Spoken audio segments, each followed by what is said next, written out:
Ya es momento de recibir en este momento al invitado que tenemos el día de hoy.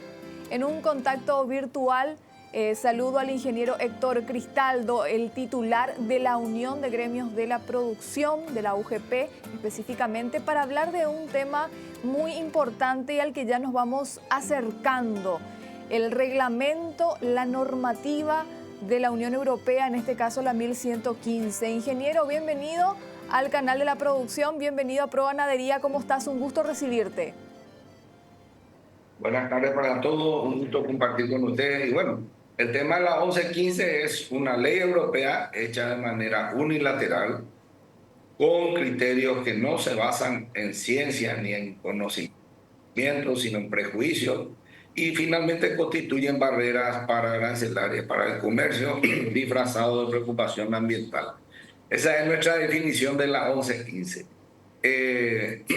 Tiene que entrar en vigencia, ya está, se va a empezar a aplicar a las cargas que lleguen a Europa a partir del 1 de enero del 2025, y vemos un escenario donde hay más dudas que certezas. Todos los países están cuestionando. Brasil hizo una carta muy dura la semana pasada, Indonesia, Centroamérica,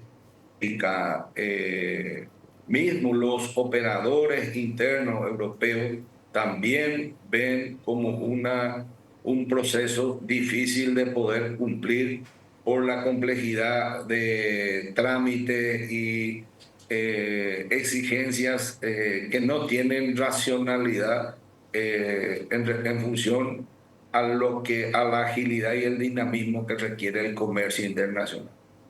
Ingeniero, teniendo en cuenta también lo que establece específicamente esta normativa 1115, hablamos de dos sectores más afectados, la soja y la carne, ¿es así? Sí, son 8 rubros los afectados. En otros países le afecta a Paraguay, afecta a 3 rubros: soja, carne y la parte forestal, la madera y sus derivados, que también van a estar afectadas por esta exigencia y todo la telaraña de papeleo y trámite que hay que hacer para vender a Europa. Nuestra recomendaciones, mientras no esté claro el escenario, no asumir ningún compromiso. Acá en Paraguay el presidente y el ministro de Industria dieron la tranquilidad de que no va a ser obligatorio. Entonces la decisión está en manos del productor. El productor tiene la lapicera. Si quiere producir para la Unión Europea, bueno, va a tener que adaptarse. Y si no quiere producir para la Unión Europea, nadie le puede obligar a producir para la Unión Europea. Él produce para el mundo. Ingeniero, desde el punto de vista también de ustedes, ¿esto podría llegar a frenar el desarrollo productivo de nuestro país o no tiene relevancia, teniendo también en cuenta el comercio que nosotros tenemos actualmente con la Unión Europea? Bueno, frenar el desarrollo sí, si se internaliza como un proceso obligatorio para producir en Paraguay. Si se introduce, por ejemplo, en el acuerdo Mercosur-Unión Europea, y ese acuerdo es aprobado en el Parlamento, va a quedar por encima de nuestras leyes, y nuestras leyes van a quedar relegadas y se va a aplicar la ley europea acá. Es decir, una ley que se hizo en Bruselas va a tener que ser obligatorio en Paraguay. Es el escenario peor y que hay que evitar. Mientras sea opcional, no hay problema. Pero si va a ser un proceso obligatorio, va a ser un freno al desarrollo de Paraguay y sobre todo del Chaco, porque tenemos diferencias grandes entre nuestras leyes y las leyes de ellos. Por ejemplo, en Paraguay el cambio de uso de suelo está autorizado por una ley que tiene 50 años, es del año 73, y está funcionando bien. Tenemos la ley de 30 años, la ley de impacto ambiental, que tenés que hacer todos unos trámites para que hagan un análisis de sostenibilidad y adecuación ambiental de tu proyecto para autorizarte. Entonces, Paraguay está haciendo bien las cosas, pero ellos no reconocen los permisos otorgados en Paraguay y descalifican tanto el cambio de uso de suelo, que es legal en Paraguay, lo equiparan a la deforestación, que acá también es ilegal. La deforestación todos estamos en contra, pero el cambio de uso de suelo es una práctica de manejo basada en ciencia, en tecnología y con un análisis de armonización entre producción y ambiente. Entonces ellos descalifican todo producto que venga de zona que se habilitó después del 1 de enero de 2021. También es una ley que tiene una dinámica que va a ir abarcando otros ecosistemas. El año que viene van a entrar ya los cerrados, que es una vegetación arbustiva y con pastizales. También van a entrar los humedales, van a entrar los campos nativos. Entonces, ¿cómo va a crecer Paraguay si no va a haber inversiones? Porque nadie va a invertir en una actividad que después es descalificada del mercado. Al no haber inversiones, va a caer en la generación de empleo y tenemos lo más grave, 264.000 campesinos de la agricultura familiar que tienen menos de 50 hectáreas, que no tienen la menor posibilidad de cumplir con esta exigencia. Van a quedar todos fuera del mercado y eso es un aumento de la pobreza para Paraguay. Eso porque la pobreza se fue reduciendo en los últimos 20 años, en la pobreza rural del 70 al 33%. Y eso mediante la incorporación a las cadenas de valor y a los procesos de capacitación, utilización de tecnología y mucho trabajo del campesino para ir saliendo de la pobreza. Ese proceso se va a revertir, por eso internalizar la ley europea en Paraguay es un freno a nuestro desarrollo y un perjuicio enorme porque se va a profundizar de nuevo la pobreza. Ingeniero, sabemos que todos los mercados son importantes, pero si hablamos también de porcentajes, ¿qué significa actualmente la Unión Europea para el comercio paraguayo, para este movimiento, para este ingreso también de divisas de los diferentes productos que actualmente intercambiamos con este mercado? Y mira, es directamente insignificante.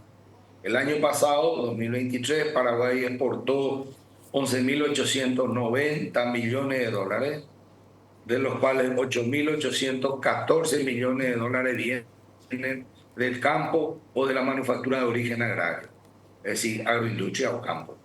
Y de eso a Europa fue en total de los 8.890 millones de dólares que exportamos, no llega a 500 millones de dólares lo que compró Europa. Entonces es un 4, un 5% de un comercio directo insignificante. Nosotros compramos más que lo que ellos nos compran. Nosotros compramos por 1.100, 1.200 millones de dólares. Entonces hay ya una asimetría ahí, un desbalance en la balanza comercial y creemos que el desafío que tenemos como país es activar los mercados que están abiertos, con los cuales estamos habilitados para entrar, pero no estamos trabajando. Nosotros tenemos un escenario de altísimo riesgo, que es la alta concentración de las exportaciones, sobre todo de soja, al mercado argentino, donde el 75% de la soja que se produce en Paraguay va a Argentina. Y es, aunque nos dé la Comunidad Europea concentrarse tanto en un mercado, es peligroso porque si hay un problema en ese mercado va a afectar en el corto plazo muy fuerte. Entonces, para nosotros el trabajo es apuntar al Asia y a otras regiones para diversificar nuestro mercado, desconcentrar la Argentina y disminuir los riesgos de comercialización. Esa es la tarea, porque o si no, vamos a estar siempre a riesgo de algún tipo de apriete por alguna razón o interés que no tiene que ver con los intereses de Paraguay. Ingeniero, teniendo en cuenta que desde que se mencionó, desde que se habló acerca de la implementación también de esta normativa, en este caso la 1115, por parte de la Unión Europea, hubieron muchísimas posturas también al respecto y hubieron también planteamientos, por supuesto, de revertir o por lo menos también dar la postura de cada país, como ya mencionaste al inicio. Brasil también pidió posponer la implementación de esta normativa. ¿La Unión Europea hizo algún tipo de acercamiento con los gremios de los distintos países, en este caso del Mercosur o con el bloque mismo, como para también llegar a un acuerdo, o simplemente se mantuvo firme en su postura desde el inicio y nada más? Para ellos es una ley y la ley no se negocia. Sí, es sencillo. Los enviados que vinieron a decir, acá no hay nada, si quieren vendernos, o sea, van a tener que cumplir o no le compramos. Así de sencillo. Entonces, también nosotros podemos decirle no le vendemos y veamos otros mercados, porque ahora ellos mismos están con dificultades porque no están cerrando los contratos de aprovisionamiento. Para ellos van a tener problemas de stock y aprovisionamiento porque en la duda nadie quiere firmar porque no está claro ni para los mismos europeos ni para nosotros cómo va a funcionar el sistema. Y tiene medidas muy leoninas como una multa del 4% del valor de todas las operaciones del año, no de la operación que tuvo problemas. Es decir, si vos enviaste 100 millones de dólares después a Europa y vos tenés dificultad con un embarque de $1 millón, no te van a aplicar una multa de $40.000 por el embarque que tuvo problemas. Te van a aplicar una multa de $4 millones por todos los embarques, aunque no hayan tenido problemas. Eso da la idea de que acá Europa no quiere un socio comercial, quiere proveedores que se adapten a sus exigencias unilaterales y casi arbitrarias. Entonces, eso era normal allá por 1500, 1600, la época de la colonia.